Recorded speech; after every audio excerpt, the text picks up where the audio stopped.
हरि ओम।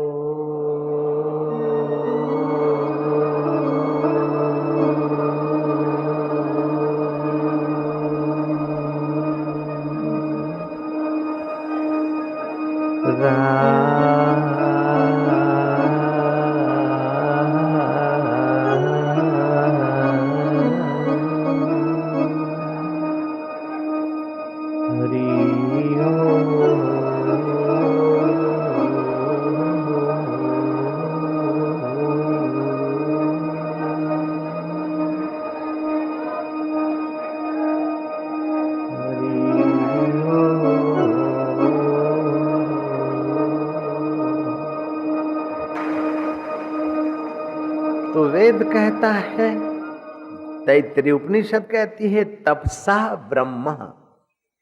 छांदोग्य उपनिषद में भी आता है कि जो प्राणायाम आदि, ध्यान आदि, तप आदि करके पावन हुआ है, उसी को परम शांति का अधिकारी समझो, उसे परम सुख मिलता है।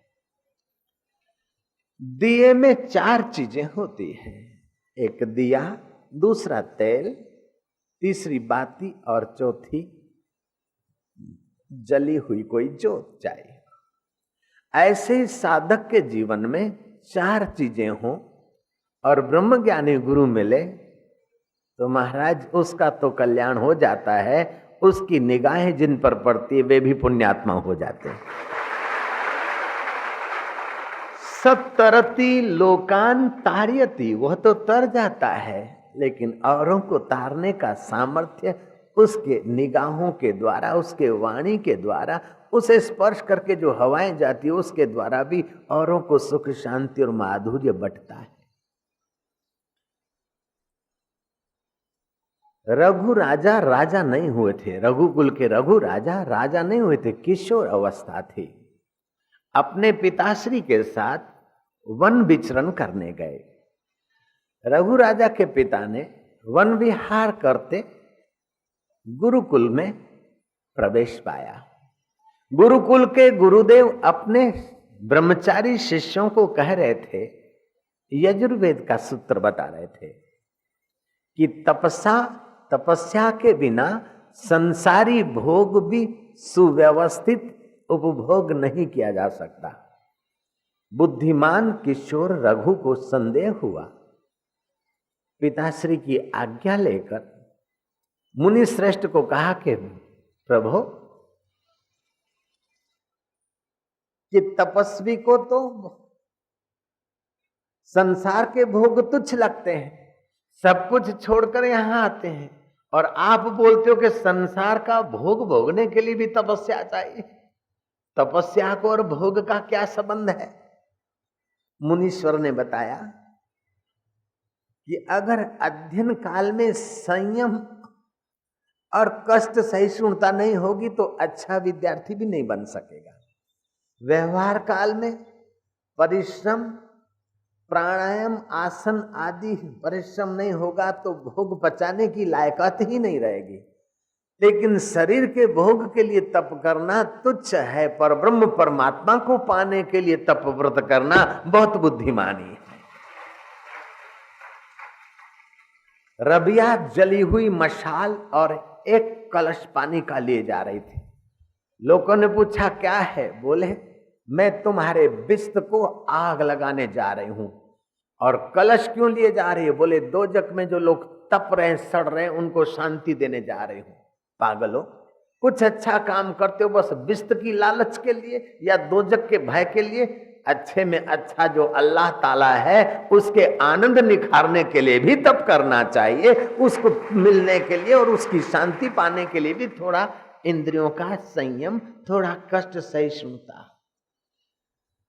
अब तुम में से जो लोग बैठे उनको कोई 100-100, 200-200, 500 दे के भाई चलो सुबह से लेकर इंतजार करते रहो, इस तरीके से तो आप लोग नहीं कर सकते। जयराम जी की दिल्ली वाले लोग कितने बिजी होते हैं और कितने चतुर होते हैं।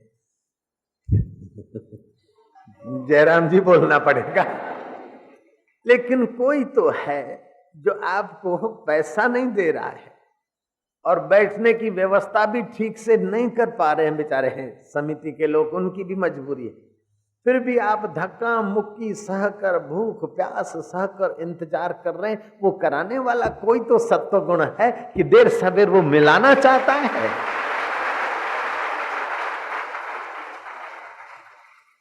हम दिन के 10 से 15 तोला सोना कमाते थे। उन दिनों में अपना धंधा व्यापार छोड़कर गुरु की खोज में निकले थे और खोजते खोजते नैनीताल के जंगल में पहुंचे। और फिर क्या हुआ कि 40 दिन इंतजार हुआ, बाद में गुरुदेव मिले। फिर भी मुझे सौदा सस्ता लगता है, तो आपको 4 घंटे इंतजार के बाद अगर गुरुओं की बात ही मिल जाती है तो मुझे तो लगता है कि आप सौदा बढ़िया कर रहे हैं। जयराम जी बोलना पड़ेगा। गुजरात में एक ऊंचे ब्रह्मवेता संत हो गए रंगअवधूत महाराज। उनके दर्शन के लिए बंबई के लोगों ने बड़ा प्रयत्न किया और बाबा आखिर मान गए कि हम आएंगे फलानी तारीख।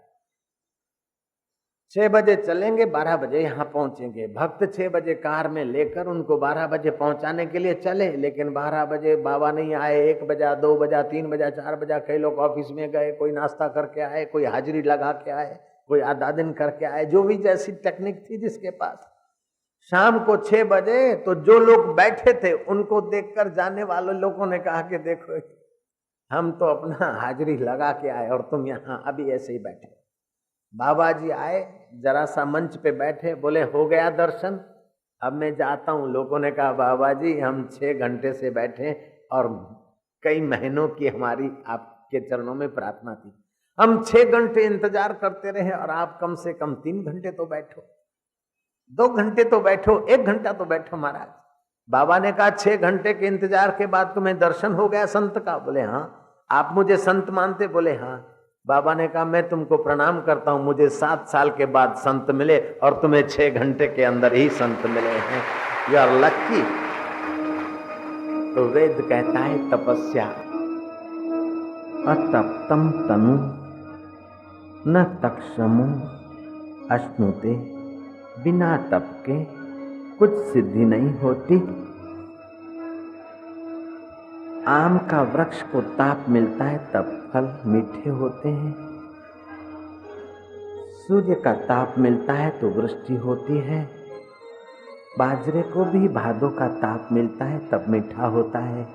ऐसे ही जीवन को, इंद्रियों को, मन को भी भगवान के नाते थोड़ी तपस्या मिलती है तो उसमें मिठास आती है। मन बुद्धि में परमात्मा ब्रह्म की मिठास निखरती है। आप फिर से थोड़ी तपस्या कर लें।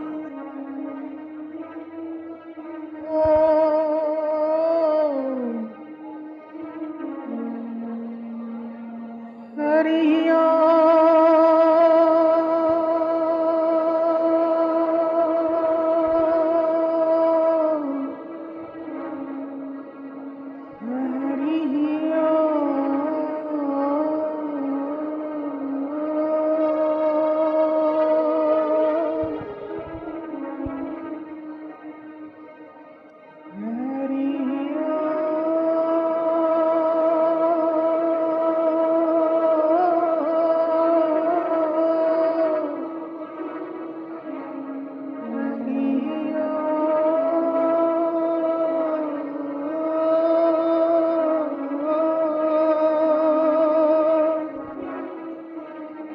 नारायण नारायण नारायण। दुर्योधन ने पूछा कि गुरुजी आपका शागिर्द है अर्जुन, ऐसी कोई विद्या नहीं कि आपसे अनजानी हो, फिर भी अर्जुन का पक्ष पल्ला भारी पड़ रहा है और आप और हम हारे जा रहे हैं, क्या कारण है?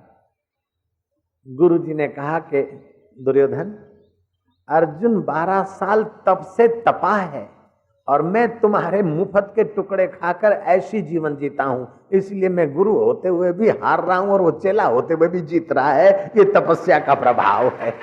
जयराम जी बोलना पड़ेगा। तो मैं तो आपसे प्रार्थना करता हूं कि आपका जीवन भी तप के तरफ आगे बढ़े और मेरे जीवन में भी तपस्या बढ़े, ऐसा आप लोग आशीर्वाद देना। नारायण नारायण। मैं तो ये प्रार्थना करता हूं कि साधक को संत के अनुरूप ढलने में फायदा है। हमारे नाला कहता है गंगा को कि तू नाला बन जा, गंगा रुकेगी तो गड़बड़ हो जाएगा। गंगा कहती मैं तो नाला नहीं बन सकती, तू मुझ में मिल जा। नाला गंगा की नाई पूजा जाता है। बेल को पेड़ का सहारा मिलता है और दूर तक उस बेल का, पेड़ की नाई ऊंचाई का दर्शन लोगों को होता है। ऐसे सतगुरु का और भगवान का मन है। आप भगवान को अपने मन के अनुसार मत चलाइए, गुरुओं को अपने अनुसार बाध्य मत कीजिए। गुरुओं की हाँ में अपनी हाँ कीजिए और रब की हाँ में अपनी हाँ कीजिए, आपको लाभ ज्यादा होगा। जो तिद भावे सो भली कार, तेरी हाँ में हाँ। ए ब्रह्मचारी, ओए ब्रह्मचारी रे, ओ सुनता नहीं बहरा, ओ आश्रम में घुस के बैठ गया। ए ब्रह्मचारी, अरे भैया उसको बुलाना, मेरे चेले को, ब्रह्मचारी को। ओ ब्रह्मचारी रे। वो ब्रह्मचारी आया। गंगा के बीच मध्य पानी में गुरु खड़े थे अपने और संत के साथ। बोले बेटा मुझे गंगा जल पीना है। वो बेटा गया आश्रम में, लोटा लिया, गंगा की बालू में फिर उसने आकर लोटा मांजा, फिर गंगा के पानी में उतरा, कटी पानी में कमर तक के पानी में उतरा, लोटा धो धा के गुरुजी को भर के दिया और गुरुजी ने अंजलि में लोटे से पानी की धार की और पिया, लोटा दे दिया। वो ब्रह्मचारी तो चला गया, लेकिन दूसरे संत थे, उन्होंने पूछा कि बाबा जी आपको अगर बहती धारा गंगा का ही पानी पीना था और हाथ में ही पीना था तो इतना चिल्लाए, अरे ब्रह्मचारी रे, अरे सुनो रे, अरे उसको बुलाना, अरे जाओ, और आश्रम में घुस के बैठा, अरे इधर आ। फिर वो आया, आपने कहा गंगा जल पीना है, वो गया लोटा लेने, मांझा, अंदर आया और आपको दिया और आपने यूं ही पिया। बाबा जी ये बोले इस बहाने उसको कोई सेवा मिल जाए, उसका काम बन जाए।